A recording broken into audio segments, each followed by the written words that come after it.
Hello শিক্ষার্থীবৃন্দ।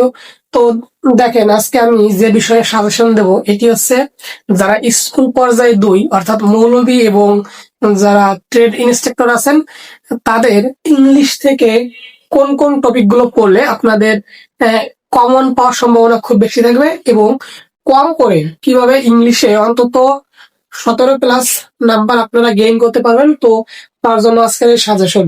তো আজকে দেখুন, আমি যে হোয়াইট বোর্ডে যে সাজেশন গুলো লিখছি, এখানে মুখস্থ পাঠ আছে মাত্র 3টা: সিনোনিম, অ্যান্টোনিমস, অ্যানাস্ট্রা, ইডিয়ম এন্ড ফ্রেজ।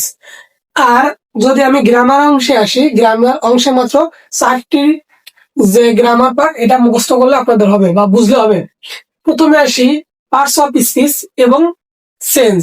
সেন্স জিনিসটাকে আমি বলি যে পার্ট অফ স্পিচের ভিতরে যে নাউন প্রোনাউন আছে, এই নাউন অথবা প্রোনাউন দিয়ে আপনারা বলবেন যে নাউন থেকে কিভাবে অ্যাডজেক্টিভ তৈরি করা যায় বা অ্যাডজেক্টিভ থেকে কিভাবে অ্যাডভার্ব তৈরি করা যায়। তো এটি হচ্ছে এই পার্ট অফ স্পিচের যে সেন্স, এই অংশটা। রাইট ফর্মস অফ ভার্ব, ভার্বের বিভিন্ন রূপ এবং ভার্ব কোথায় কোথায় কোন হিসাবে বা কোন নিয়মে কিভাবে বলবে, সেটি হচ্ছে রাইট ফর্ম অফ ভার্ব আপনার পড়লে হচ্ছে। এরপর হচ্ছে ট্রান্সফরমেশন অফ সেন্টেন্স, সেন্টেন্সের পরিবর্তন।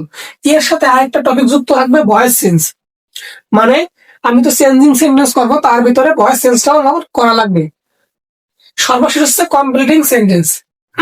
এই কমপ্লিটিং সেন্টেন্স দেখবেন যে বিগত যে পরীক্ষার কোশ্চেন গুলো, ওইগুলো যদি আপনি কমপ্লিট করতে পারেন তো আপনার কমন বাঁধবে ইনশাল্লাহ।